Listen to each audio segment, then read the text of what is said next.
taking a break. The countdown clocks have started. Fight songs pass the time. The days may run together, but you know that in our mind it's always Saturday. Take me back to Saturday. Saturday. Give me those 12 Saturdays. Spot the ball. March Madness is a blast, and we love baseball games. But nothing beats the feeling of having a killer slate of games. It's always Saturday. Take me back to Saturday. Saturday. Dreaming of all Saturdays. Spot the ball. Spot the ball. Oh, college football. Sat out your day.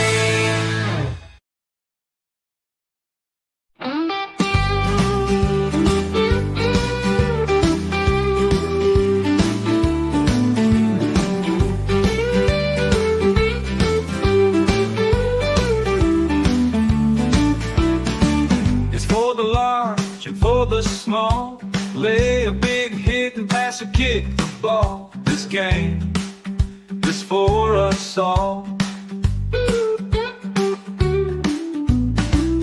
From Seattle down toward the Keys, this game is you, this game is me.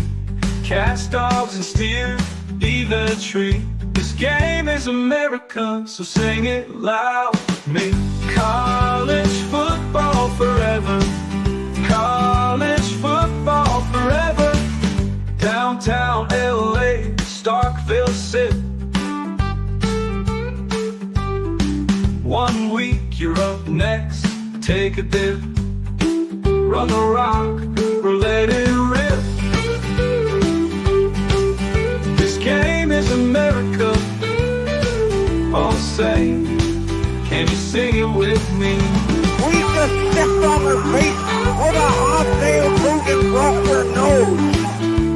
Whoa, Nelly! College football forever.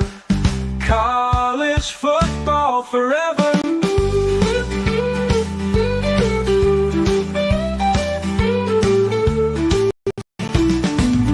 College football forever. College football forever.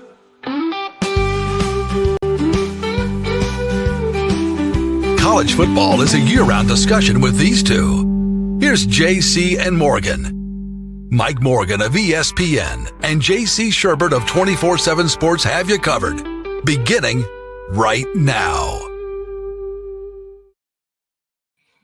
And a good morning and welcome to another edition of JC and Morgan. Hope everybody has enjoyed maybe some time off, maybe some extended July 4th holiday, maybe some extra beach time, whatever it might be. Hopefully it is all going well, and hopefully you look at that calendar every day and you say, the countdown is on. I have it on my screen every day, JC. It makes me smile. It makes me feel warm inside. 37 days. Some of you might say that math feels a little fuzzy. Yes, I'm including week 0 because, damn it, I'll watch a bad week 0 game. And then week 1, remember, you got a great SEC Big 12 matchup on a Friday. You don't even have to wait till Saturday when Auburn travels to Baylor. The week 1 slate of games, SEC versus non-SEC opponents, is the best I've ever seen. The absolute best I've ever seen. I don't deal in hyperbole here. That's just what it looks like. We've got a lot to get to. We've got a special guest we have on every year. I just picked it up 2 days ago at the Barnes & Noble. It's the Phil Steele guy. Let's see. Camera 1. Can take 1. Camera 1. Okay. It is their... I've had Phil on for 20-some-odd years, but this is his 31st edition. So 31 years ago, I didn't know who Phil Steele was. I'm not sure how many people did, quite honestly. But today, in 2025, everybody knows, and if you're going to buy one magazine, and I say this all the time, by now it should be well known. I don't get anything to say this. This is just it's a plug because it's what I read. It's what most of us, I think, in the media read because we need information.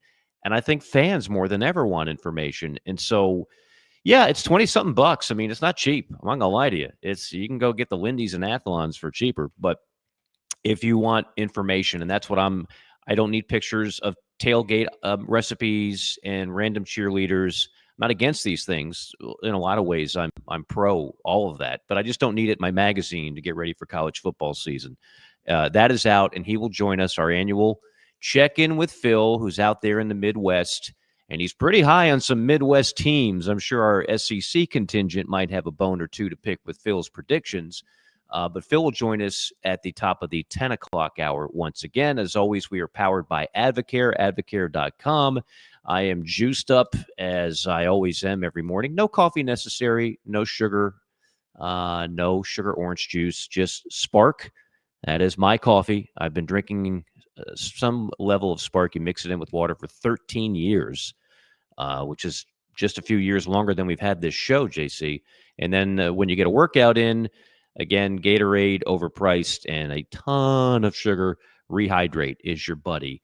And you can order all those at advocare.com. You can save 20% with promo code Mike Morgan. With all that being said, and with SEC Media Days going on as we speak, I say hello to the purveyor of all those great theme songs you see. The first one reminds me of, it seems like it should be in the movie American Pie.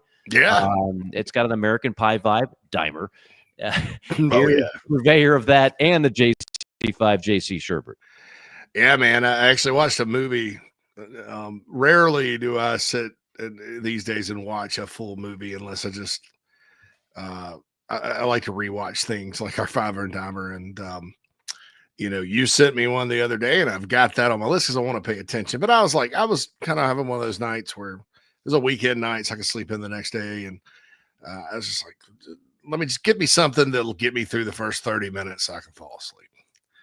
So I watched this movie called Leave the World Behind with Ethan Hawke, one of my favorites, Julia Roberts, a legend. Really good cast. It was one of the worst movies I've ever seen in my life. Never even heard of it. It's on Netflix. Okay. It's apocalyptic, but it's like got the worst ending. It's 2 hours and 50 minutes long. I hated every single character, the kids, the wife. Julia Roberts was the most unlikable she's ever been in a role. Even Ethan Hawke got on my nerves. Everybody in the whole damn thing got on my nerves. Wow. The themes got on my nerves. And it started with such potential because there was this mystery, like everybody's cell phone went out, right? Oh, what's that? What happened? They never even really explain what happened. It just ends stupidly. So I wanted to start off by just giving that little thing, shout out to idiots in Hollywood that keep giving us this garbage. Because it's recycled, but it isn't. It's like a new spin on War of the Worlds with Tom Cruise, which is an old movie anyway. So on that note, like garbage, SEC Media Days to me sometimes kind of feels like that. Like just here we go again. And I did notice this year there were better questions from the assembled media, Mike. Mm-hmm. But it's also interesting that you have during the player parts, you have different people representing different outlets that cover specific teams, and they're there all 4 days to get content. And so you have, players getting asked about games in October, which if you think, I understand the need to get content, but it's like, what do you think about that game? Well, if he's a good player and he plays for a good coach, he probably hadn't thought about that game because every coach will tell you, you don't think, sometimes it's human nature to think ahead. Like if you got a cupcake, as you mentioned, most of the SEC teams don't in the opener, but not ahead to late October. And then, so I guess that grated on my nerves a little bit, but nothing big breaking news or anything like that. I think maybe the SEC shot its wad during meetings in May. Yes. Because those Destin was on fire with news and things that actually were significant changing.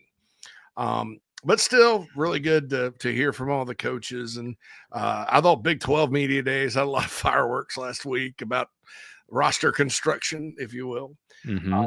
And you're right, Mike. I'll have to go back because for a while, like in the 2000s, there seemed to be a pretty fair amount of good opening weekend matchups.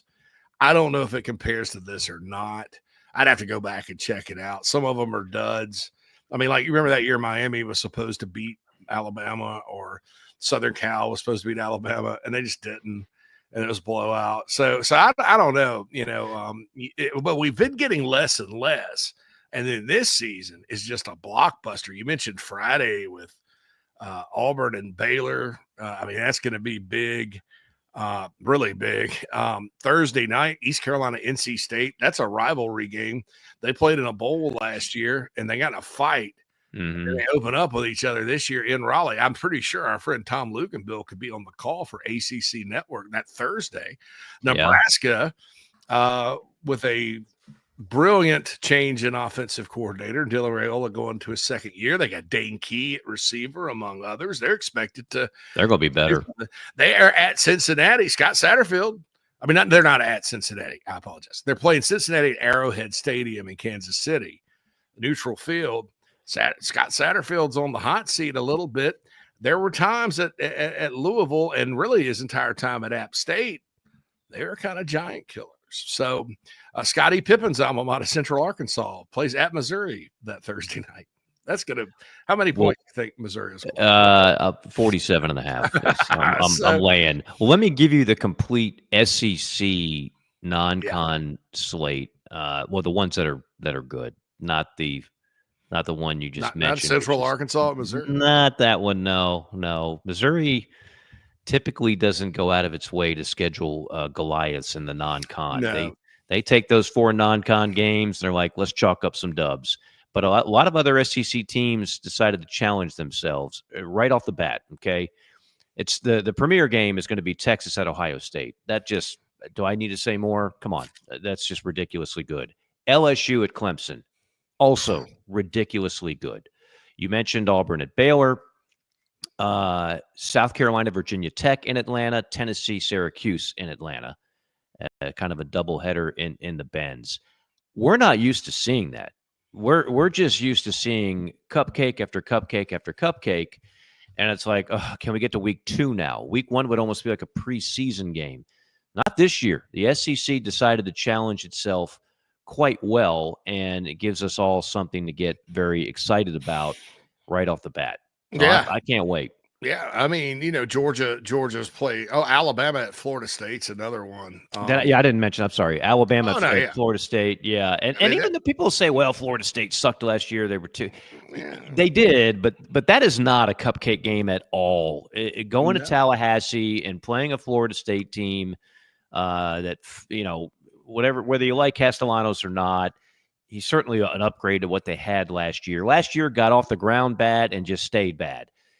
This is a fresh slate. I expect Florida State to be one of the more improved teams in the country. And Alabama, who Kalen DeBoer just finished his podium talk in Atlanta at SEC Media Days.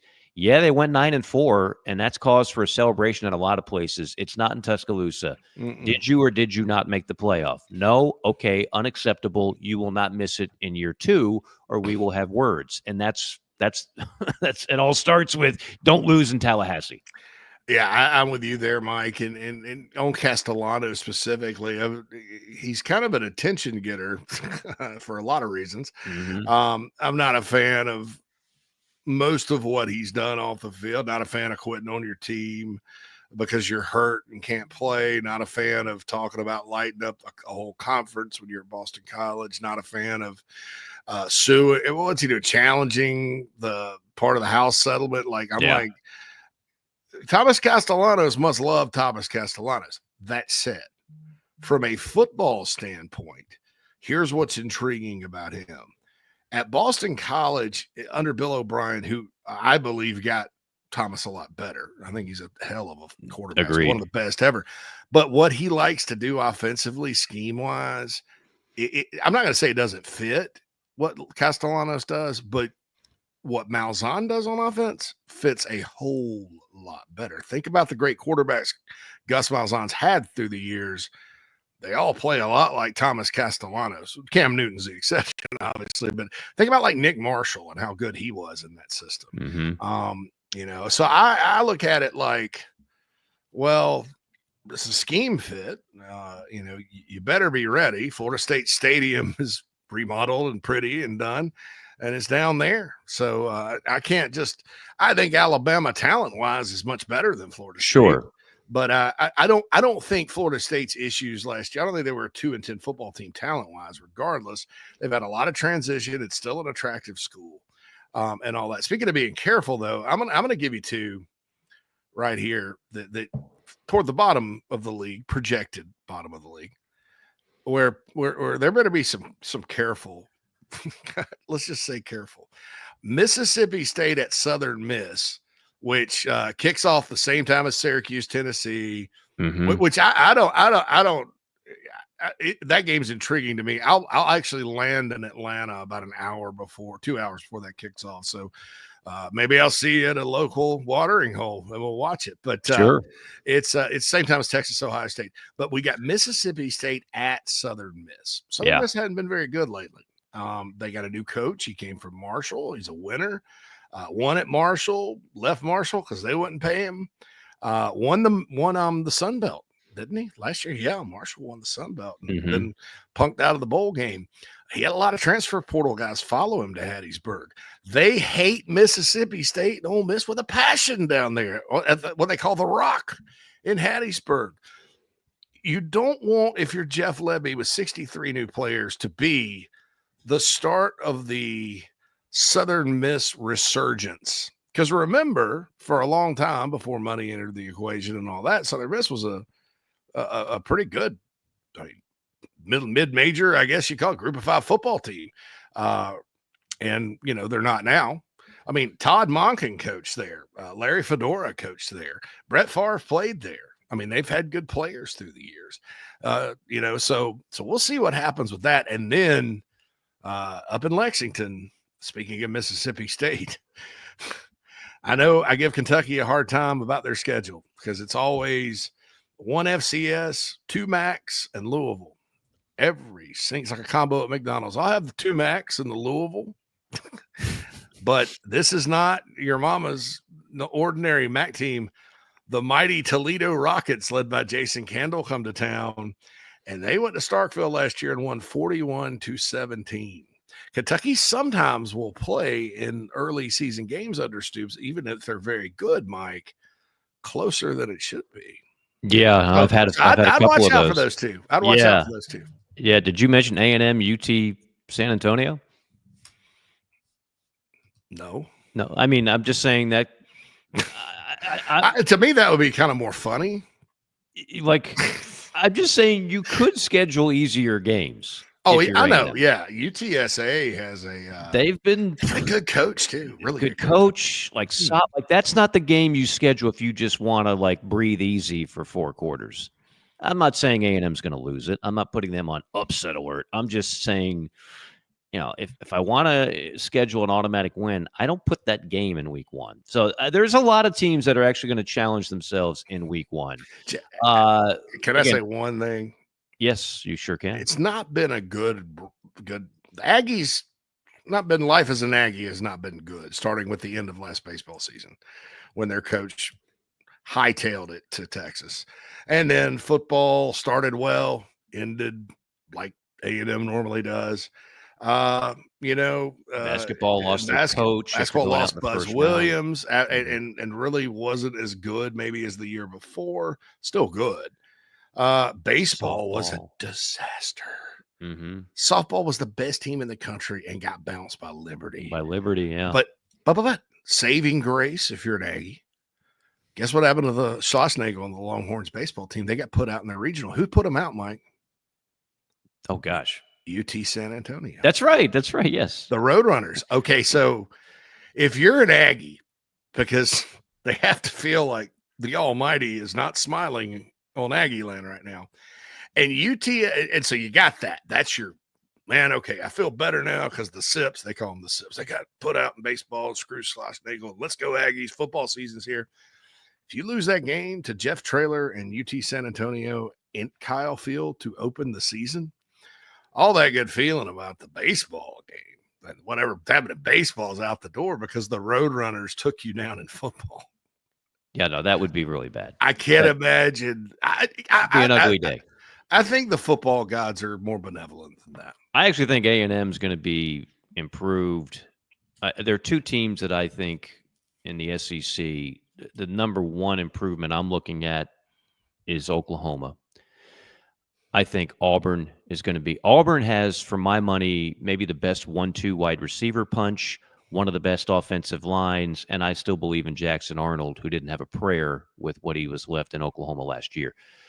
But I like improvement, significant improvement from Oklahoma. I like improvement out of Auburn, and I like improvement out of A&M, maybe on a lesser scale. So take that for what it's worth. We're going to take the JC5 for what it's worth because Phil Steele now 10-10, so it gives a little time, clock integrity. We practice it here from time to time. We always practice the JC5. The morale of a great nation relies heavily on it, and we welcome it now.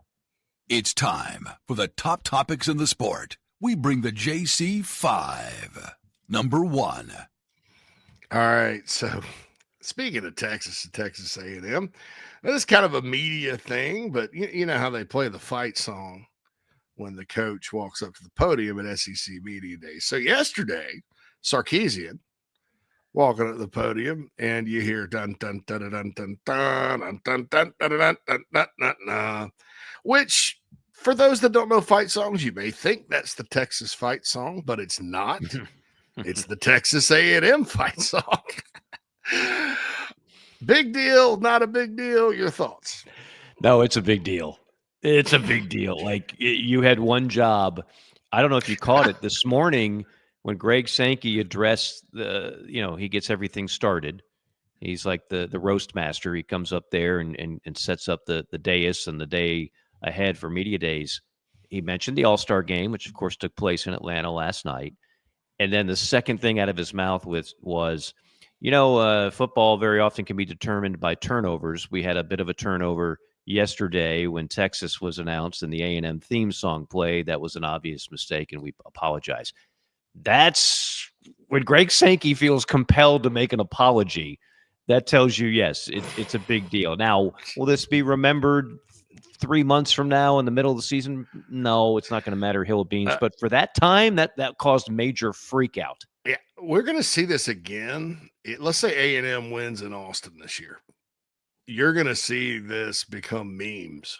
It's meme gold. Anytime A&M does something good against Texas football, you just play the clip of Sark walking out of the Aggie War Hymn. I mean, it's gold. It's gold, Jerry. It's gold. Yeah. No doubt.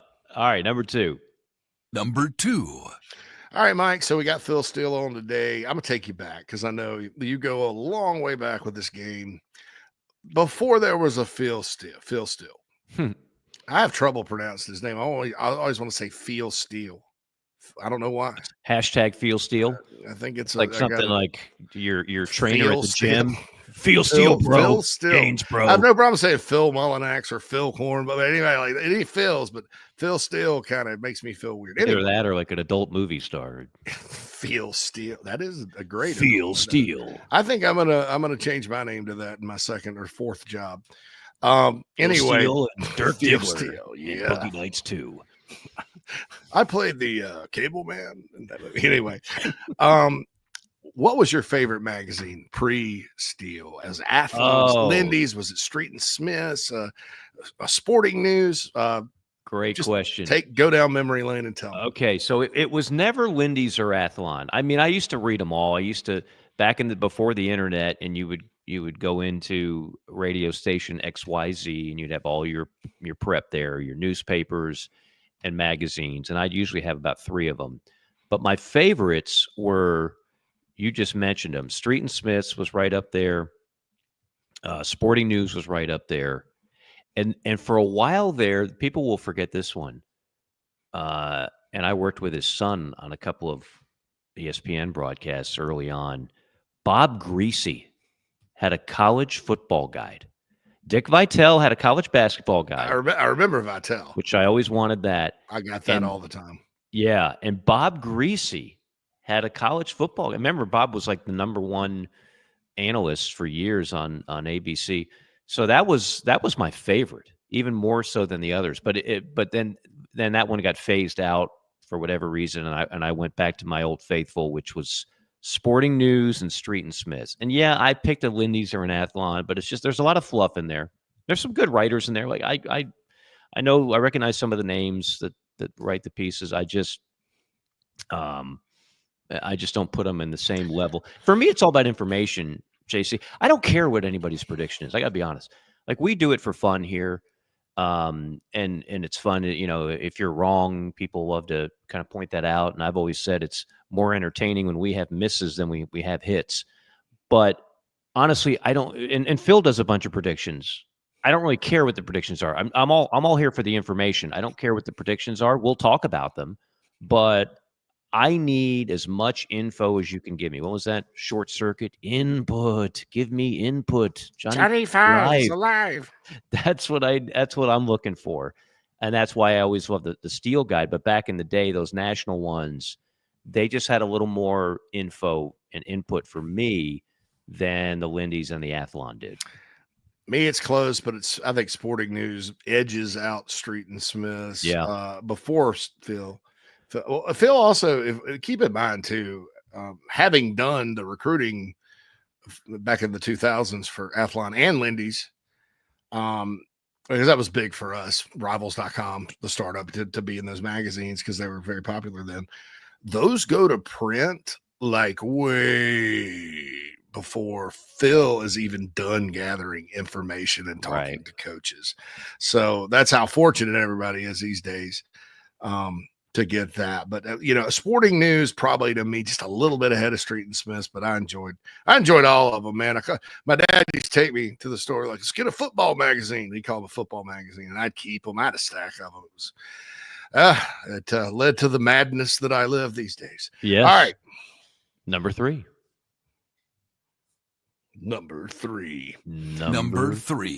All right, thank you. Should college football playoff committee use something similar to the net ranking and make it public?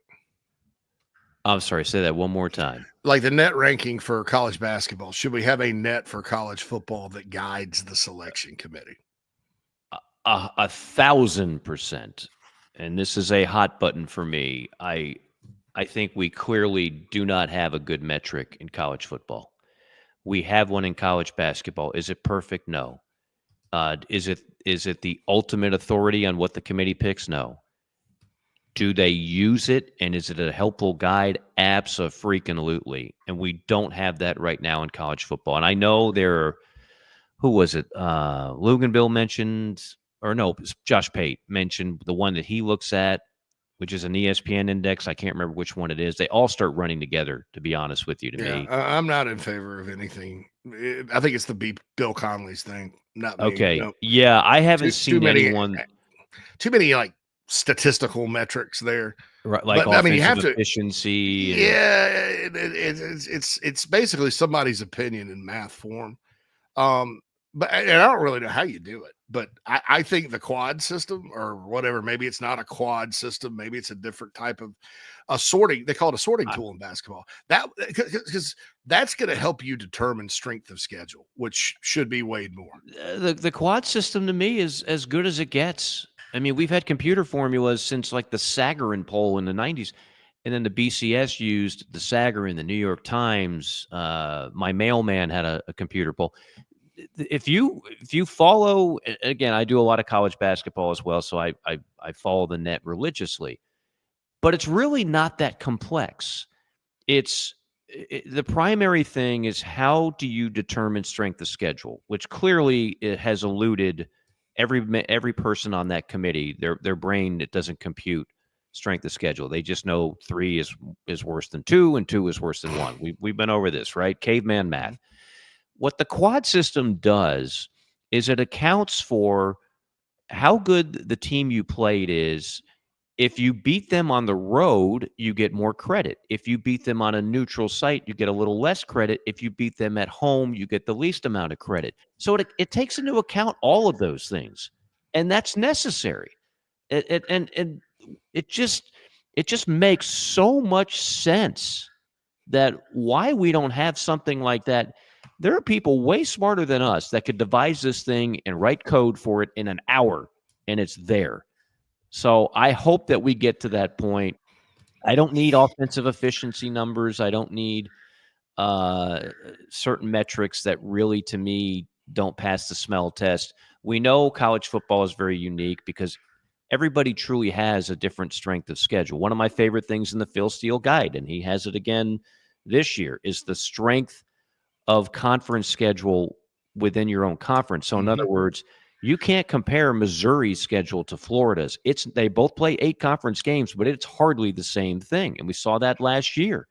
We saw that with South Carolina versus, say, Tennessee or an Oklahoma, which had a brutal schedule, versus a Texas, which had a much lighter schedule. So these are all things that can be baked in to a net formula for college football. This is not that complicated. I swear it's not.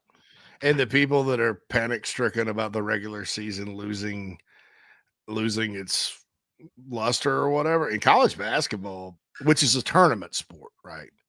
Not like football. In college basketball, it helps the regular season because you're sitting there. There's just another excitement when fans go into a game knowing this is a quad one opportunity. Or like, okay, so this team we beat, like Texas. Let's say you beat Texas A&M, and they're on the road to play Kentucky. So that it's on the road, so it's a quad 2. You're tuning in. If you're a fan of a team that you need them to boost up your net or we call it field goal or whatever, post. We'll call it the post. You needed to boost it up. You're going to have more of a vested interest in that game. Just like they do now, where like we need this team to beat this team, it's going to be more universal across all of college football fandom. If fans were able to have some sort of guide rather than being at the whim of the 1980s style pollsters. Yeah, and I love the idea. I think you came up with it, actually, Mike. I've been talking about it a while. I think you were the first to give me a smidge of credit for it. And again, I'm not saying it's going to spit out every playoff team. You're still going to have a committee. For example, let's say Arch Manning. Arch Manning, the week leading up to the Ohio State game in Columbus, gets mono. Oh, he's out. He can't play. Texas loses on the road by 4 points without its starting quarterback and Heisman Trophy candidate. Well, guess what? The committee is going to be able to discern the difference between a full-strength Texas and one without its quarterback. So even if the net isn't able to compute that, the human beings in the room, now you can actually wake up, put your Perrier bottle aside, get your notepad, pretend like you're taking notes, and actually do something to provide a little logic to help the major computer poll. That's not hard to do either. And they're talking about technology wiping out huge sections of our economy within 10 years. Surely there's the technology to do this. I would think. I mean, it's pretty easily. It's pretty there. easily. But like those jobs, you also do need humans to kind of be like, oh, wait a minute here, Johnny 5. Yes, I will never, even though I think and we've talked about this several times, the committee needs a major facelift. And I'm not talking about Botox and things of that nature. They just need to find people that cover the sport nationally year-round. I don't need former players. I don't need current administrators. I need men and women whose paycheck comes in every week, and they get compensated based on following, writing about, talking about college football. That should be the committee. That's clearly far from what we have right now. Number 4. All right, man. So Texas in the Big 12, probably the most hated school in that league for a lot of reasons. Probably a lot of jealousy. They're rattling a bunch of cages in the SEC right now on the recruiting trail, Mike. Not only did they land one of the top players in Georgia, 5-star linebacker Tyler Atkinson from Grayson in Gwinnett County. The Dogs also had a really nice defensive tackle. I believe he's from Hialeah, Florida, down your way. Okay. Right? Your native stomping grounds. You know Hialeah, right? I stayed away from Hialeah. But pretty good defense. It's more the 305, but that's a pretty good spot. Oh, Hialeah is in Dade, isn't it? I thought it was in Broward. You might be right. I thought it was in Dave, but South we Power. can fact check We'll that. figure Either way, that I'm more in the 5-6-1. I've been there before. I went there to see Armando Allen, who played running back at Notre Dame once upon a Yeah. time. I remember going to that high school. So they're pissing some people off Right. already. Right. Is this the big, and it's a little bit different pissing off Georgia and the SEC schools than it is Oklahoma State. Are we seeing the rise of Texas coincide with a new villain in the SEC, i.e., like Alabama, but to the nth degree because they're kind of not from around here? People in the South, you're not from around here. They're not from around here. What are your thoughts about that?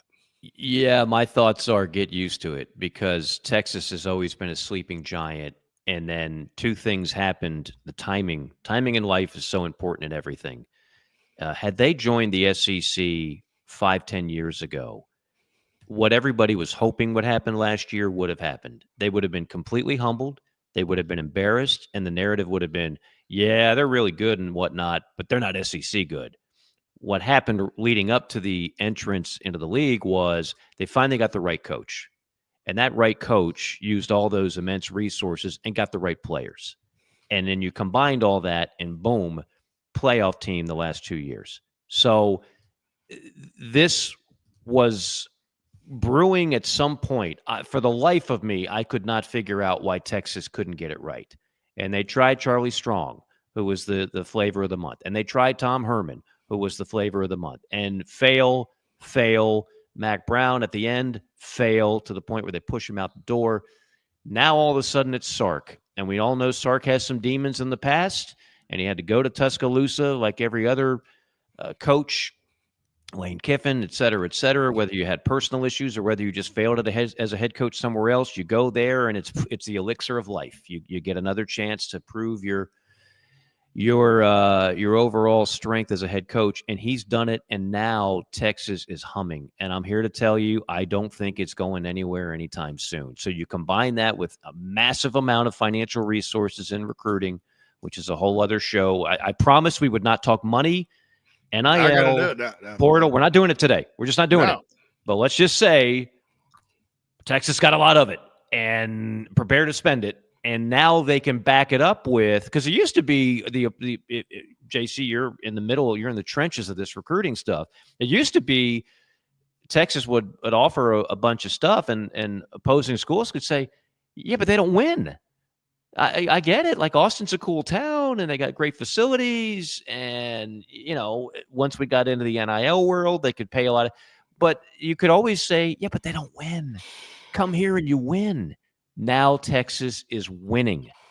And so I think they're built for the long haul of success. It's crazy. They were in the Big 12, 28 years. They only won it 4 times. No, it was Oklahoma was the beast of the Big 12. Cheese. They were the big Crazy. cheese, not UT. All right, number five. All right, speaking of programs that have ascended, that potentially could have money too, Illinois. Just your thoughts on Brett Bielema. Luke Altmaier's back. They won 10 last year, got the big bowl win. Really, expectations in Champaign are high. Over under for Illinois 9.5 this year. They don't win 10 often at all. That was significant last season. Yeah, as a program. So even the year they went to the Rose Bowl under the Zucker, they were 9-3, 9-4. right. So your thoughts? Well, and they're another one. Big Ten schedule within the conference schedule. Yep. They had a weaker load. I mean, they just did. Not to take away anything. I'm a fan of Brett Bielema. I loved covering him in Arkansas. I'm so happy that he got another chance, and I'm glad Illinois is relevant. We always talk about in the show some new blood competing for big prizes. Good thing. I think they take a step back. I don't think. I look at the top 4 in that league, and I see Penn State, Ohio State, Michigan, the normal 3, and I'm throwing Oregon in there as well. So at best, 5th, at best for Illinois. Yeah, without even looking at the schedule. You've got the schedule, I'm sure, in front of you. You're in Illinois. You know that I just can't see them finishing above any of those 4 teams. I didn't know the schedule. They start off with my brother's alma mater, Western Illinois Leathernecks. Go Catamounts. But at Duke could be dangerous. That's I said week 2. sorry, Western Illinois. I'm sorry. I was The thinking Western Leathernecks. Carolina. Leathernecks. Yeah. No, that's okay. Western So Illinois. Where did Romo go? Where did Tony? Eastern where- Illinois. He They're went the to Eastern Panthers. Illinois. Yeah, they're Who went to FC. Western Illinois? Anybody? My brother, that's the pilot. Well, that's all that That's it. matters. That's all We I got a know. Sherbert. That's a Jason Leatherneck. Fair Jason enough. Sherbert went to Western Illinois. Yeah, his first wife was from Illinois. My second wife's from Illinois. So we love the Sherberts, love those Illinois girls. All But right. at Duke, Western Michigan, they go at Indiana. Now, this is where it gets tricky. They did play Oregon, Michigan, and Penn State last year, but other than that, it was a little light. And they also lost to Minnesota at home. Mhm. But at Indiana, and then USC, and then at Purdue, but then Ohio State comes to Champaign. At Washington, that's all the way across the country. They should be a little better. Rutgers, Maryland, but at Wisconsin, Camp Randall in the middle of November. That sucks. Although they're used to it. And then Northwestern. So I'm with you, Mike. I don't know that they can quite get. They could be a better team and not have as Right. many wins this year. So Yeah. Now, yeah. if they win if they win 9-10 again against this schedule, they'll be in the playoff. So. As well, they should be. And Brett Bielema will be in the discussion for Coach of the Year at that juncture for sure. All right. Some people have asked, when is Phil Steele coming up? The answer is right after the break. Quick timeout. More JC and Morgan. Phil Steele, the man, the myth, the magazine, joins us next. Welcome to Palm Casual Patio Furniture. Because we are the factory, Palm Casual has the ability to offer the highest quality outdoor furniture paired with world-class service. Since 1979, our factory showrooms have done our best to make the buying process as easy as possible for our customers. Our understanding of the many factors that go into your decision has helped us create our 30-day trial period that increases the level of comfort our customers feel during the shopping experience. Visit us in Somerville, Mount Pleasant, Myrtle Beach, and Bluffton, and online at palmcasual.com for our products in out-of-state locations. Go Gamecocks! Hey folks, want to tell you about our friends at Titan Construction Group really quick. They're a mid-Atlantic based general contractor, specializes in retail, restaurant, and office construction. TCG strives to separate itself from other general contractors by adding value every step of the process. From project budgeting to estimation, value engineering to construction, they focus on those relationships and not the transaction. Titan builds partnerships one project at a time. Among their clients are Starbucks, Crumble Cookie, Blake Pizza, Home Goods, 15 plus years experience, based in Midlothian, Virginia, and contracted in Virginia, West Virginia, North Carolina, and South Carolina. So get on their website, TitanCGinc.com. That's TitanCGinc.com. Get in touch with Brad if you're in need of a general contractor that focuses on going above and beyond for their clients. That's Titan Construction Group, a proud sponsor of the JC and Morgan podcast.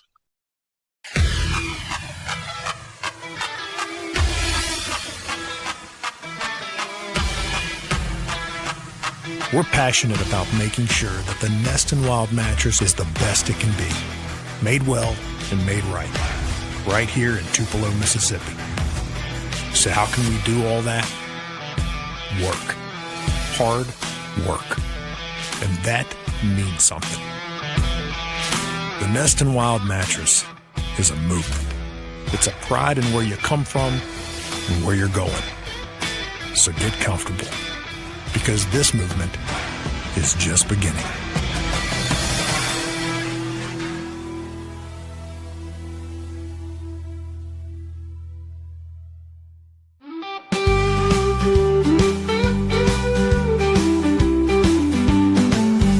This is JC and Morgan on the Chief Sports Network. College football. Forever.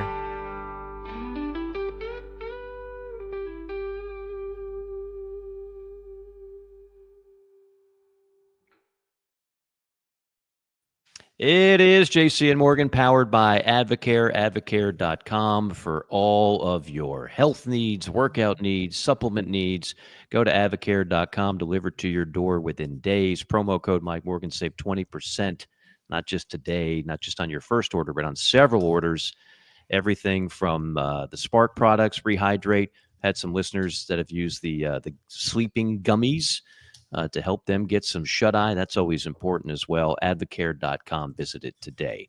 Our visit with Phil Steele has been an annual thing for years and continues. It's a tradition unlike any other. So is his magazine. This snuck up on me, Phil. The 31st edition.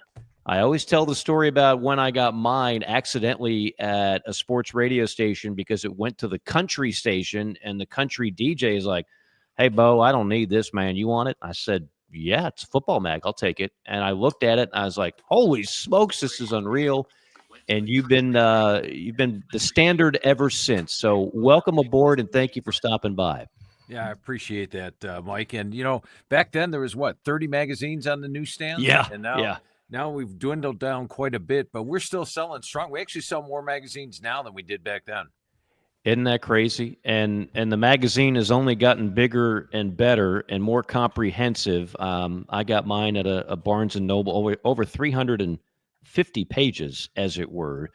So what I love about your magazine, I always talk about this, it's the information. Now, you do predictions as well, and we'll get into some of that, but I'll be honest with you. I'm less about predictions by anybody and more about the amount of info, which for people in our business is a major prep tool, and just for your average fan that wants to be in the know, it's terrific. So as SEC Media Days are going on, I'm going to zero in on that conference first and just take a look at what you have there, because I think at the top, most people agree on the big three, and it's Georgia, Texas, and Alabama. You have them in that order.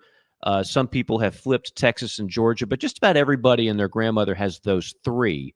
Where you might differ from a lot of people is that most have LSU 4. You have Oklahoma 4. You are bullish on the Sooners this year, and you also have LSU tied with A&M at number 4, but followed by Florida, Ole Miss, Tennessee, South Carolina, Auburn, Arkansas, Mizzou, Vandy, Kentucky, and Mississippi State. So with that, my introduction to you to expand on the SEC this year as you see it.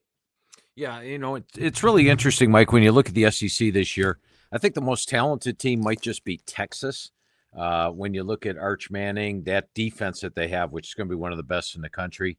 And I like the receiving core as well as the running back core. But Texas does have to play Georgia on the road, and I think that's huge. You also have to play Florida in the Swamp, Ohio State on the road. Meanwhile, you look at Georgia, and while this year's team doesn't have the star power of those national title teams that we saw a few years back, they are loaded in talent. And I like the way that Glenn Schumann's bringing along this defense. I think they're going to be an improved defense over last year. Gunnar Stockton brings a run game possibility at quarterback. And last year they had to play Ole Miss, Alabama, and Texas all on the road. Well, guess what? This year their toughest 3 games are Ole Miss, Alabama, Texas, but they get them all between the hedges, and they haven't lost a home game in the last 5 years. So I like the schedule as far as where they get the big games. I think it's better than what they had last year, and I've got Georgia winning the SEC. You mentioned Oklahoma. I've got them as my number 1 surprise team in the country this year. And last year, there was no knocking their defense. Their defense last year held opponents to 87 yards per game below their season average, number 6 in the country. And they've got 9 or 8 starters back on that side of the ball, led by R. Mason Thomas. But offensively, they were poor. Now, why was that? Well, how about 0 returning starters on the offensive line and a receiving core that was down to your top 5 receivers? Clemson 2 years ago had a banged-up receiving core. Last year, the receiving core returned. All of a sudden, Cade Klubnik was one of the top QBs in the country. They've got a much upgraded receiving core. They've got a veteran offensive line. They bring in John Mateer from Washington State and Washington State's offensive coordinator, Ben Arbuckle.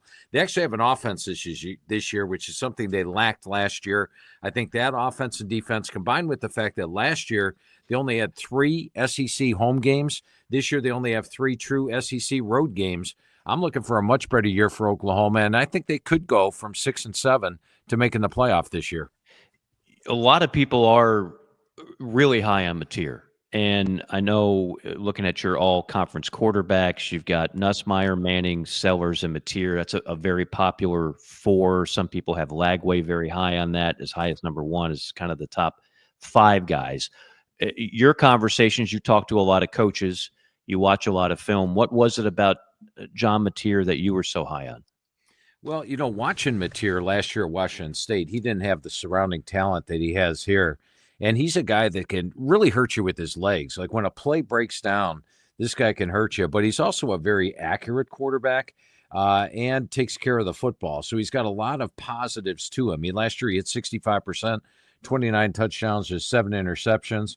And he's a guy that runs the football like a running back. So, that's going to be a unique combination that they have. And I believe, a lot of the folks knock Jackson Arnold for what he did last year at Oklahoma. But with no offensive line and no receivers, you're going to struggle. I think with this supporting cast that John Mateer has, you're going to see a really good quarterback this year. You mentioned Oklahoma as a surprise team. What about some of the other teams that maybe you have ranked higher than most this year in the SEC? As I mentioned, everybody's got Georgia, Texas, Alabama at the top. Most people have LSU not far behind, and Oklahoma is certainly a popular pick as one of the most improved teams. Give me another team or two that you've got your eye on that could really break through this year. Yeah, I think you have to look for starters at Texas A&M with Mike Elko. I thought Elko did wonders at Duke for 2 years, and I thought he did a great job at Texas A&M last year. They had sort of low expectations coming into the year. All of a sudden, they're playing Texas in the season final with the chance to go to the SEC title game. Now, their finish wasn't great last year, but when I went over the squad last year with Coach Elko, and we were talking about the offensive line, he pretty much had them rated middle of the pack of the SEC. Nothing special. This year, he told me that the offensive line is going to contend for the Joe Moore Award. I like that. They've got Marcel Reed at quarterback. They've got a solid defense. A lot of star players there like Cassius Howell up front of the defensive front. And, this is his second year. We know that second-year head coaches usually take a big jump. They now get their schemes integrated. They know the players, and there's a lot of good factors going for A&M. I think they could surprise some folks this year. And then, you got to look at Florida as well. I know Florida's playing that brutal schedule, as always, just like they did last year. It was interesting when I talked to Coach Napier last year. He said, Phil, I said, Coach, you're playing the toughest damn schedule in the country. He's like, at the end of the year, Phil, it might not be looked at as the toughest. And it wasn't. I didn't rate them the toughest schedule at the end of the year. They were still top 10, but not the very toughest because of the fact they beat Mississippi, beat LSU, and beat some of the teams on the schedule. If DJ Lagway is 100% healthy, and there are questions about the health coming in, but if he's 100% healthy and stays healthy all year, I think Florida could surprise a lot of folks. Phil, kind of toward, I guess, the projection toward the bottom of the league, Kentucky and Mississippi State both have a lot of new players, a lot. And I know this makes your job hard, but I know you're very thorough. I look at those two teams, and I'd probably pick them the same way, but I have no idea what to expect. Because there's so many portal guys. There's guys from lower levels. There's guys from other schools. There's young players. In your conversations and your analysis, what do we make of Kentucky and Mississippi State this year? Yeah, I think both teams will be improved over last year. I am not big on teams that do massive transfer or massive turnover in the transfer portal. In fact, if you look at this year's magazine, the one thing that I was getting when I was talking to all the coaches is that I like the teams that have a little bit more cohesiveness, continuity, players they brought in as freshmen that are now seniors on the team, like a Penn State, like a Clemson, like an Iowa State. Those are all teams I think have that team atmosphere.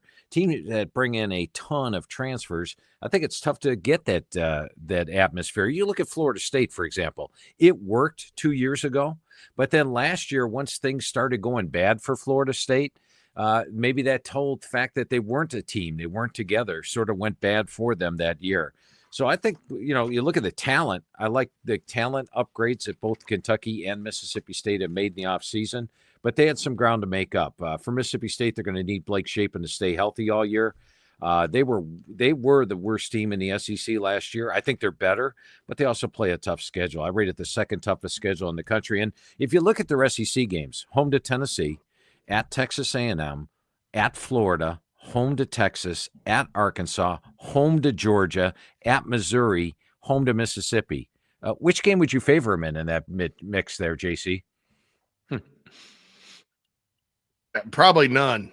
Yeah, so that's why I picked him at the bottom. And with Kentucky, they also play a tough schedule. They play the number 9 schedule in the country. And, they've got home games against Texas, home game against Florida, home game against Mississippi. Those are tough. They're going to have to pick those up. Now, Mark Stoops has done it before, but we'll see if he could do it again this year.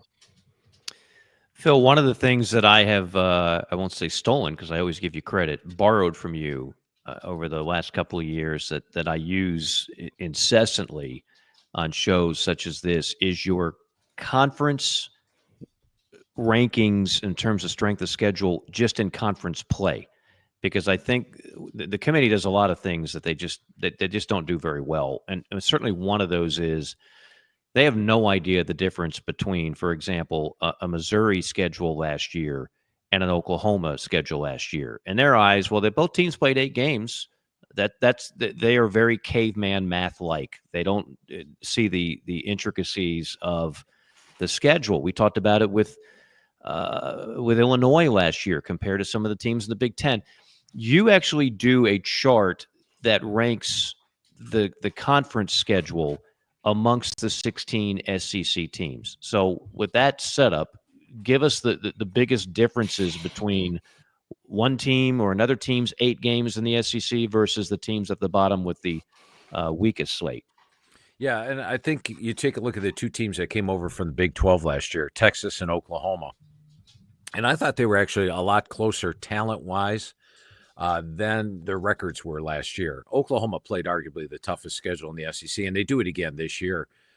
Their lightest game the entire year is Missouri. There's no Kentucky, no Mississippi State, no Vanderbilt, no teams like that, not even Arkansas. They're playing Texas, Alabama, LSU, 3 of the top teams right out there, Tennessee, Ole Miss, South Carolina, and Auburn. Meanwhile, you go to the very bottom, Texas gets to play Mississippi State, Kentucky, Arkansas, Vanderbilt, and they're only playing one of the real big boys. And when I say the real big boys, I'm talking Texas, Alabama, LSU, and Georgia.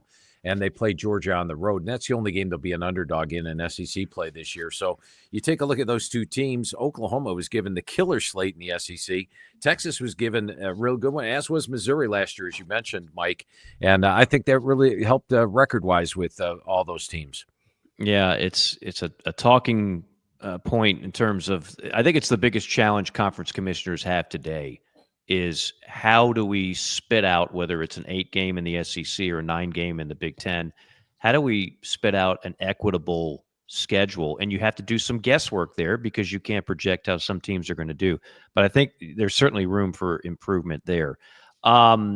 Nationally speaking of the Big Ten, the last 2 years, it has not gone unnoticed. The SEC has not had a team in the national championship game. And it looks like based on your preseason top 40, I see Penn State 1, Clemson 2, Notre Dame 3, Texas 4, and then Ohio State 5. You've got 4 Big Ten teams in the Big Ten, in the top 10 rather, including Oregon and Michigan. So safe to say there's the possibility that the SEC might not have a team in the title game again. And I know you're very high in the Big Ten Conference this year. Yeah, and there is definitely that possibility. And I think when you take a look at the teams, go back and take a look at Texas, for example. They lose 4 offensive linemen off last year's squad. Ohio State loses 4 offensive linemen. I like teams that have a veteran offensive line. Penn State actually has my number 1 rated offensive line coming into the year. And remember 2 years ago, Michigan, they had a lot of players turn down the NFL, opted to return, and they had a senior-laden group, and they won the national title. And then last year, Ohio State, they usually lose 15 draft picks. Well, they didn't last year. All those guys opted to return. They wanted to beat Michigan, for crying out loud. None of them had a pair of gold pants. And while they didn't beat Michigan, they won the national title because they had all that talent returning. I think that's the case with Penn State this year. It's a homegrown team. All these guys were recruited as freshmen, and a ton of them are seniors this year.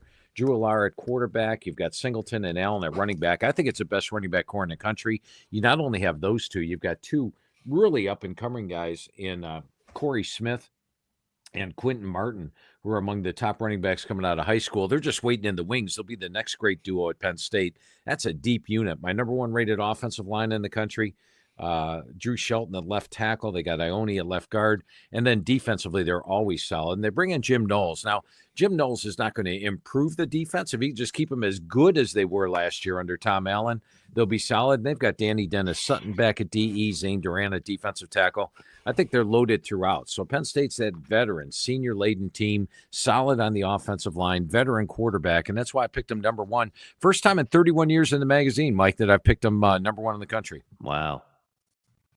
I don't think you're going to be alone in that. I think a lot of people think, if not this year for James Franklin, then when? When do you start winning those big games against the elite in your conference? Because if you do that, you got a chance to beat anybody.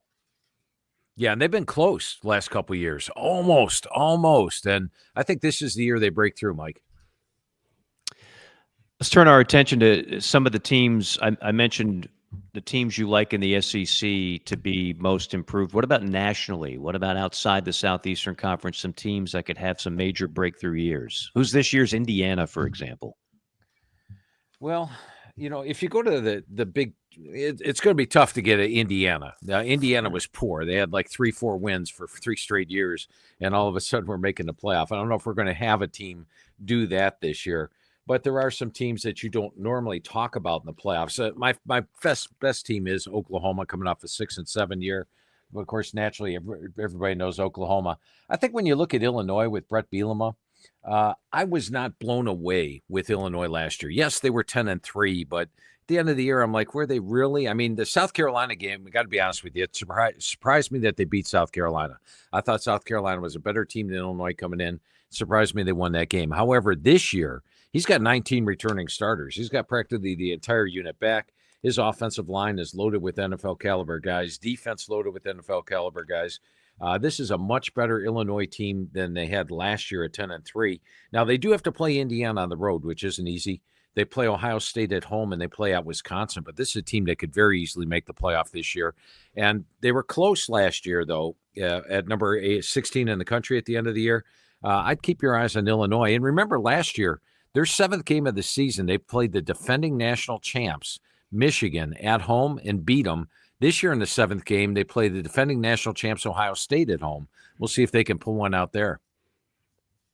Phil, the Big 12, I don't even know why people predict the Big 12 because it's unpredictable. But we do have, I think, a game between 2 contenders in Dublin, Ireland coming up in week 0 with Iowa State and Kansas State. How do you see that thing shaking out? Who's maybe, like last year, nobody thought Arizona State would do that. Who's this year's Arizona State in that league? Are you buying Texas Tech? Just kind of talk about the Big 12. To me, it's highly entertaining. That league's highly entertaining. Yeah, I think there are 8 teams that have a shot of winning the Big 12. Wow. 8. Wow. And you look at Baylor, Utah, Iowa State, Arizona State, Kansas State, Texas Tech, TCU, and even BYU. I know they're losing their quarterback, but I like what they have coming back at quarterback. And Retzlaff last year wasn't overwhelming. He wasn't the reason BYU was winning. They had the overall team, and they've got the team back this year. So I think they've got 8 teams that have that chance. Now, I think maybe the best teams, the most talented teams, might be Texas Tech, Kansas State, and Arizona State. But I picked them 4th in the league. And you're probably scratching your head wondering why, but it goes back to what Mike talked about, and that is the schedule. Of those 8 teams, Arizona State has to play Baylor, Utah, Iowa State, and even Colorado. I mean, we all think Colorado's going to be down this year, and they will, but that's going to be a tough out on the road as well. That's a tough road schedule for them. Kansas State has to play, as you mentioned, Iowa State in Dublin. They play Baylor on the road, and they play Utah on the road. Those are all tough places to win.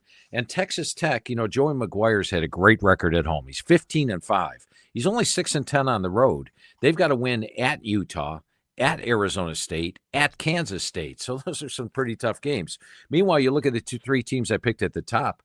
Baylor's road games this year in the Big 12 are Oklahoma State, Cincinnati, Arizona, and they do play TCU. So that's a pretty manageable slate if they take care of business at home. The same thing with Utah, which would be a vastly improved team. They were my favorite to win it last year. Injuries, quarterback situation, close losses, all added up. Kyle Whittingham told me it's his best offensive line he's had in his 21 years as head coach there, and he's had some really good ones. They bring in Devin Dampier at the quarterback spot. They're always solid on defense. And you look at their road schedule, Kansas, West Virginia, they only have 4 road games in the Big 12. 5 of them are at home. They get most of the big boys at home. I think they're a threat. And even Iowa State this year. Cincinnati, Colorado, Oklahoma State are their road games. So I think those 3 teams have the best schedule. And I think at the end of the year, that's going to be the driving factor as to who wins the Big 12.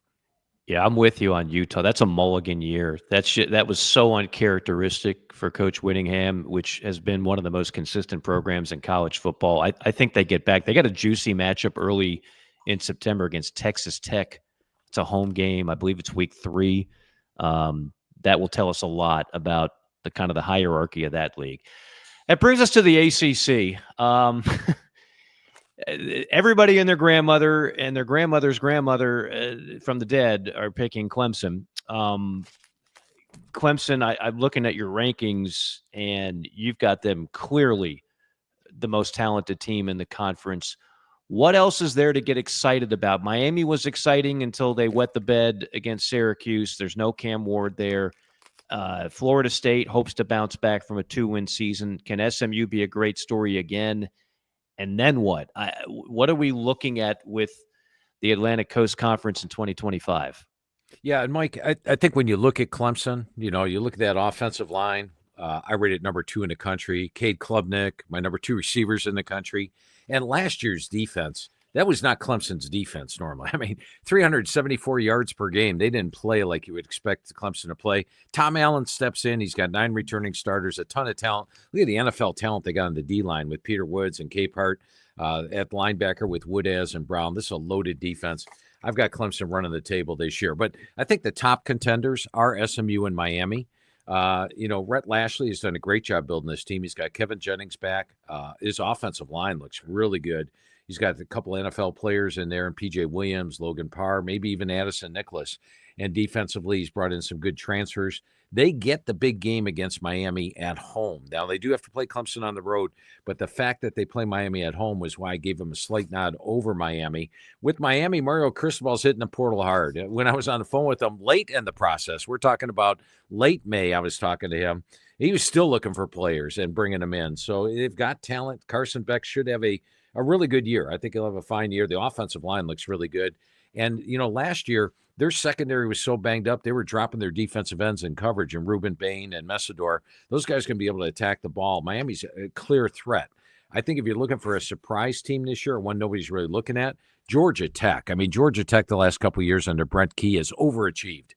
They played the brutal schedule, and they've gone 7-6 and 7-6. Well, this year the schedule lightens up a little bit. I think they could be a factor in that ACC race. I do believe Mike Norvell will have Florida State back in the mix this year.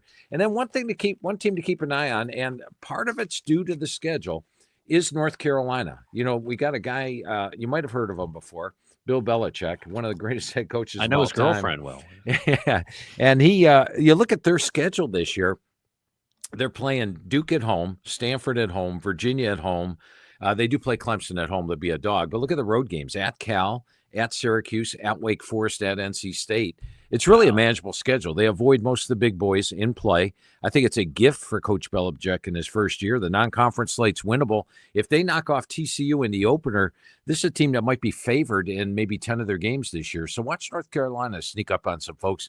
And especially if Bill Belichick gets them going early, the team will completely buy into that. And they've brought in a lot of transfer portal guys.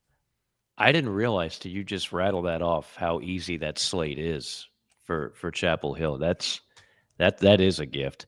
Phil Steele is on with us here on JC and Morgan. Phil, you're always kind of ahead of the curve on certain metrics that you kind of fall in love with that help tell the story. Is there anything in the last couple of years that you've gravitated to more? Whether it's turnover margin or offensive efficiencies, or something that lately you think is a better barometer to speak on how teams are going to perform during the year? A new one that I added to the magazine this year is the yards per game, and it really has a good effect. There are teams that maybe outgain their opponents by 50 yards per game, but finish 2-6. Those are the ones that are really under the radar. They didn't get outplayed at the line of scrimmage. They outplayed their opponents at the line of scrimmage. Like, for example, in the NFL, the San Francisco 49ers. Last year they outgained teams by 59 yards per game, yet they were 6-10 because they were minus 10 in turnovers, had all these special teams. They had the number 3 or 4 defense in the country yard wise, but they gave up a lot of points to do the other stuff. So you see those teams rebound the next year.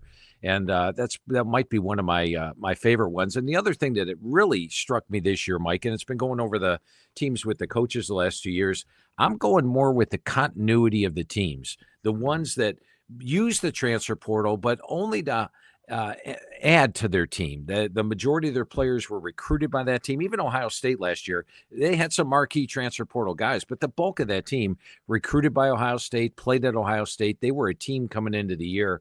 And I went with a lot of that. Clemson in the ACC, Iowa State in the Big 12. And you look at Army and Navy last year. Who expected Army and Navy to do what they did? They don't use the transfer portal. They did well. There's something to be said for that team atmosphere and the cohesiveness. Heisman Trophy, who do you like? I'm going with Klubnik. You look at that offensive line, you look at the receiving core, you look at the numbers he put up last year, and then when you throw in the schedule, I've got Clemson favored in all 12 games. So you're looking at a quarterback that could very well be leading the nation in passing at the end of the year, playing for an undefeated team. And that's the mix for winning the Heisman, isn't it, Mike? So I'm going to go with Cade Klubnik at Clemson. Yeah, I mean, I looked at your list, and I think it's consistent with whatever. Like last year was the aberration. You had the two-way freak, and everybody was enamored by that. And a wide receiver DB got the trophy. Jeremiah Smith is the only guy you have, and I think most people would have in a cesspool of high caliber quarterbacks that are going to be the leading vote getters for this award, unless there's. I don't see an Ashton Genty this year anywhere, so I don't see a running back, and I don't see another wide receiver really that would be in the discussion. So there's a good chance we're going back to quarterback for the Heisman Trophy. Yeah, and I think a lot of Heisman voters, Mike, probably were thinking, hey, I'd like to vote for somebody that's not a quarterback this year. Well, they don't have that thought anymore. We got one in that wasn't a quarterback, so now I think it goes back to normal. Phil, in closing, tell everybody how they can get the guide. Well, I appreciate that very much, Mike. The magazine's 360 pages. I feel it's got 3 to 4 times the amount of information any other magazine out there. It's like getting 136 media guides rolled into one. Everything you need to know about any of the 136 teams. Now, it's only available at 2 locations, Barnes & Noble and Books A Million. Those are the only 2 brick-and-mortar stores you can get it, but they do have plenty of them on hand. They usually start selling out by the end of July, so get to Barnes & Noble or Books A Million, or you can go online at philsteele.com. And when you go online at philsteele.com and order the magazine, I'm going to charge you a shipping charge. It costs to ship things. It's like $10 to ship a magazine nowadays. However, I give you the digital magazine absolutely free when you purchase the hard copy. And the digital magazine gets updated all the way until September. So if any players get lost during the month of August, they'll be circled in the magazine. You'll be up to date. So Barnes & Noble, Books A Million, or philsteele.com. And how many TVs will be on in the Steele household in a typical college football Saturday? Yeah, here at work, I got 12 TVs in front of me, Mike. So I'm watching 12 games all day long on Saturday. A lot of Diet Mountain Dew goes into that. It keeps me active all day long. The only other person I can think of that would have that type of setup, Ace Rothstein from the movie Casino, the former odds maker back in the day. You run a legitimate business. His maybe not so much, but nevertheless, and you're not killing people, which is a good thing, Phil, because we don't want to see you in prison. You can't put this guide out from Cell Block 9. Phil, we always appreciate it. The tradition keeps on going. We love the guide. We always talk about the guide, and we always love talking to you, my friend. Thank you so much, and we look forward to chatting again soon. Hey, sounds great. One of my favorite shows I do every year, Mike. So I appreciate you having me on. Thank you, guys. JC, good talking to you. Thanks, maybe we'll make the Twitter follow list of that you got in the guide this year. Maybe we can sneak on page like 27 below Kevin Frazier of Entertainment Tonight or somebody. I will make sure you're on there next year, no doubt. Thanks, Phil. Thank you, Phil. Phil Steele, everybody. Phil Steele of the Phil Steele College Guide. Man, it's we could go on an hour. Could talk to him for 2 hours. Yeah. I mean, we're in an era, JC, where there are always a few fans of whichever school that believes people in the media and people in this case print media, although Phil's kind of become a little more than just print, they all think you just disrespect their team. You hate their team if you don't tell them what they want to hear. Phil has no emotions. He's a guy in the Midwest. He has no allegiance. He really doesn't care. He just wants information and put this thing out, and that's what it is. Yeah, I put a thread on our Twitter account, shameless, or X account, shameless plug, number 4 ever CFB. So follow that. You'll Yes, see it please. out there if you're doing along. But I put a thread up. What I like about him is he covers his bases, not necessarily with like, oh, I'm always right. He's not ambivalent about anything. But if you notice when you talk to him, you get more credibility when you have the data, which he crunches. He has a formula, a model, whatever you want to call it. When you look at like your basic things and you value certain things, in other words, returning players that have been in the program for a while, he picked up on that trend the last 2 years, right, with Michigan and Ohio State. So he values that. When you explain that, how you arrived at your opinions, when you're breaking it down. And then when you go outside of yourself and you call the people that know their teams the best, the coaches, to pick their brain. How many times did he doesn't even sound like name dropping. It's like, well, when I talked to Billy Napier, here's what he said. And I'm like, I wrote that down. I was like, right. Well, Joey McGuire 6-10 on the road. I wrote Kyle Whittingham says his best O-line in 21 years. Do you know how gold that is? Right. Like gold, Jerry, to do it again. Yes. I mean, to know that, do you know how many good offensive lines Utah's had? Mm-hmm. I know where they recruit. The state of Utah and the sort of let's just say they recruit really good up front. You know, that's love those kind of Polynesian kids. Yes, I've been to an all poly camp out in Salt Lake City back when I worked for ESPN.com. Did you really? And covered that. It was one of the best events ever because it's 72 and nice in Salt Lake City in July.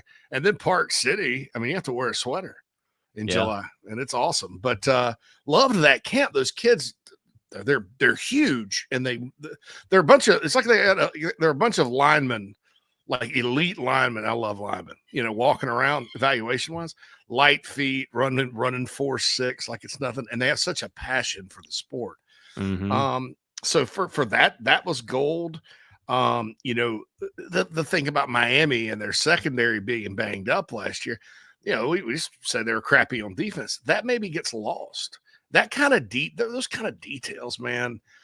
We don't live in a world where people pay attention to those. Right. And Phil Steele does. So, and I'm not surprised he's selling more magazines than ever because he's kind of it. No offense to Athlon or anybody else that's doing a magazine, but that's kind of it, you know? Yeah. So. I again, I'm not here to sell them. They are expensive. No. Not everybody wants to drop 20-something bucks on a magazine, but if you're only going to buy one a year, it's been the way I've gone now for quite some time. And you mentioned some of the nuggets he dropped on the interview, but if you look through the magazine, there's a bunch of stuff. And the beauty about college football is you can have all the info in the world and be as boned up on it as anybody can be, much like Phil is. It's still an unpredictable sport. There's still going to be things that are wrong. You know, obviously we've said on this show a number of times, not many people had South Carolina winning 9 games and being a potential playoff team last year. Not many people thought that Auburn would still struggle in year 2. Not many people thought Oklahoma's offense would be one of the worst we've ever seen in Norman. That's what makes the sport beautiful. Well, yeah, it's true. You did. You talked about the offensive line. I didn't know it'd be that bad. I mean, they were pathetic. Well, yeah. I mean, what made them terrible, went from bad to terrible. The injuries was the injury on injuries to at receiver, losing your top. I mean, you don't have a good offensive line in the SEC, and then you lose your top 5 receivers, and then you have either a true freshman or Jackson Arnold, a redshirt freshman at quarterback. It's a disaster. Everybody is talking about Brent Venables being on the hot seat. I'm not sure that I buy that. There is a new AD coming to Oklahoma, so who knows? But I think they could be the most improved team in college football, or one of them this year, and win 8 games. Because we talked about the schedule earlier. I mean, they never had played anybody like that in the Big 12. I mean, No. Lincoln Riley last year would have gone 2-10 against that schedule. Oh, he's having enough problems playing out west in the Big Ten now. Yeah, his style of play is not. I mean, Brent Venables, to his credit, did job number one when he took the job, and that's get the defense. I mean, could you imagine Oklahoma's defense under Lincoln Riley last year if they were in the SEC? It would have gotten brutally ugly. But he fixed the defense last year. Injuries and just some losses up front. Bill Biedenball, the offensive line coach, is one of the best in the country, so they'll be back. I just don't know. If the SEC, which I think they'll do in 2026, flips. Stays at 8 and then it flips, so in other words, you'll flip on 7 new teams and they'll keep Texas. That's a little bit that then they get Texas's schedule and Texas gets Oklahoma's schedule in 26, and that may be a more realistic breakthrough. But who am I to question Phil Steele? Well, you dropped a little bomb there, and it's a perfect way to end the show. As we've reached the back 9, if you will, of SEC Media Days. You like most of us caught the address of Greg Sankey and talking about college football playoff and whether or not the SEC goes to 9. These decisions have to be made pretty soon. Just some final thoughts on where you think that is headed. Yeah, I think it's crazy because you go into those meetings in Destin, Mike, and you think, well, we're going to this auto bid thing with play-in games, and it seems like Sankey and Petiti like it, and blah blah blah. I don't know what happened in Destin, but it looks like there was like a revolt, but with coaches and ADs, because they walk out of that meeting saying we're not going to 9, and they keep making the Big Ten. It's an intellectually dishonest argument about 9 versus 8, and everybody with common sense that's not a homer for the Big Ten realizes this. They're like, well, they need to go to 9. No, they don't. The ACC. Maybe. I don't know that would make some ACC schedules worse if they went to 9 conference games. Not tougher, worse. But when you talk about that, I think the coaches said 2 things. We want a 5-11, 16-team playoff format with more at-large instead of boxing it into the automatics, because I think they're maybe arrogantly hedging on, well, heck, we'll be better than most of the last year was kind of a weird year, That's A. And then B, we don't want to go to 9 games unless the money is unbelievable. And, we're not just going to do it because, hey, it's hard enough. And we'd have to cancel the SEC schools about 6 years ago when it looked like the playoff was expanding. I think they got the green light to go ahead and schedule up. And just about everybody except Kentucky has, even Vanderbilt. Vanderbilt's got, I know Stanford's not good now, but when they scheduled it, a home and home with Stanford, why would you do that if you're Vanderbilt? Why aren't you playing Alcorn State, And so everybody scheduled up, and now it's like, oh, well, that's not how they're going to do it. So I think there was kind of not a reckoning, but an honest conversation. And so what I think happens is they stay at 8. Now, here's the question. And the SEC did this once before. When A&M and Missouri came in, 2012 and 2013 schedules were cattywampus. For those that don't know what that means, it's a Southern South Carolina word my mother used to use. It means messed up, effed up, whatever you want to say. It's cattywampus. So that was back then. This time around, they kind of threw it together. Okay, well, Texas should always play A&M and Arkansas, and we'll play all the rivalries. And then who hadn't played in 15 years and where, we'll do that. And then, all right, whatever else, and we'll mash it all together. That's how we ended up with what we had. If they decide to stay at 8 in 2026, the idea is a 1-7 format, Mike, where it's 7 on, 7 off, 7 on, 7 off, or 7-7-7-7. I think they'll do it every year because you don't want to go 2 years without playing Texas and Texas A&M, right? You want to go back and forth. And so they're going to have to completely redo it because Texas A&M and Arkansas aren't going to want to have 2 years worth of games where Texas is sitting on the schedule. It makes no sense. Auburn, Georgia, same way. Tennessee, Alabama, same way.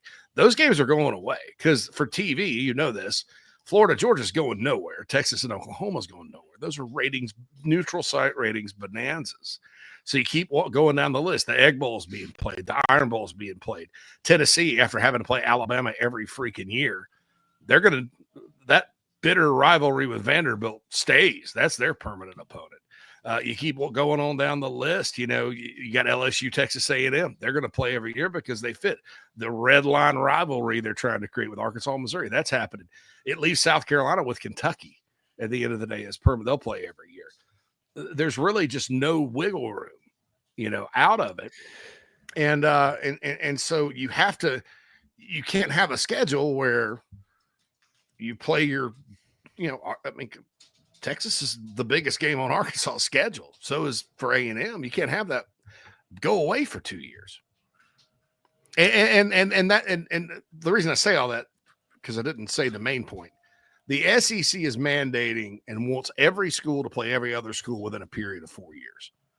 That's why they don't say, okay, well, you can have 3 permanent opponents or whatever. They want everybody to play everybody home and away within a span of 4 years. And so that's the deal. I think the fans' appetite is for 9 games in conference. They've never paid more money.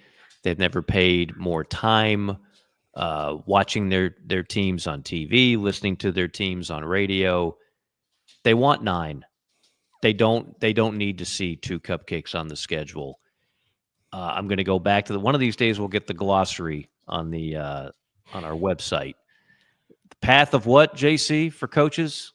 Least resistance. Least resistance. So if you leave it up to the coaches to vote on 9 versus 8, yeah, you're going to have a Nick Saban who at the time ran the most powerful program and most successful program on the planet and has confidence that he can play 9 and be very successful. The rest of these guys all know that their jobs are a couple of bad years away from getting fired. So they look at a 9-game conference slate as more losses on their resume, more chances of losing their job, hence not the path of least resistance. If you leave it up to the coaches to make these calls, it's never going to go to 9. If you leave it up to the administrators who see the extra financial benefits, I can go to my ticket office and sell season tickets a little bit easier. A 9th conference game versus a game against, I'm going to use your brother's alma mater again, Western Illinois, the Leathernecks. Oh, yeah. That doesn't sell as much. And so I just hope the good of the sport prevails, and the good of the sport is 9. I don't need the coaches to really weigh in on this. With an expanded playoff that is going to be 16 and that is going to be 5-11, I'm very confident in that now. Because once Greg Sankey did the math and said, you know what, that 4 automatic bids, if the Big Ten gets 4 and the Big 12 and the ACC get 2, and I'm maximizing the amount of teams we can get in there. With the 5-11, the maximum number is greater. Hence, I want, it's 2 hences in one show. Hence. Mark that down, kids. Ergo. And furthermore, and so the SEC now wants the 5-11. It seems like Patini might be saying, I don't know if I want to bet on myself. We all have to bet on ourselves sometimes in life. The SEC is willing to bet on itself. The Big Ten, not necessarily so. They might think if we don't have the 4 autos, we might not get 4 in the field. Yeah, but Patini is also saying, along with everybody in the Big Ten, that okay, we'll do that if they'll go to 9 conference. If the games. SEC will go to 9, that is a Trojan horse, dude. I know. Because you got Ward Manuel and that bunch. What they're banking on in the Big Ten, which is the reason Indiana bought out a series recently with the powerhouse Virginia Cavaliers. Yeah. What they're banking on is nothing changes with the selection process. Right. And let's shove 9 at the SEC and let them slaughter each other. And then when we have our 1980, well, I'll just put it this way. The same poll that robbed Nebraska of a national championship in 1997 when they gave it to Michigan, that same mindset. Well, that Nebraska team would have beaten Michigan by 40 points. I mean, there's no question. Look what they did to Tennessee and Peyton Manning. Anyway, I digress. But they're counting on that same poll. So they're like, well, if 10-2 is better than 9-3, let's shove let's shove, don't tell them, just shove to make them play 9, and then the max they'll ever gets 4, and then we can always have our 4, and and then what will proceed to happen is the 4 SEC teams every year will go back to their rightful place of dominance, and and then they'll start bitching about something else. I've soured on the Big Ten administratively quite a bit. I've never really cared for what they do.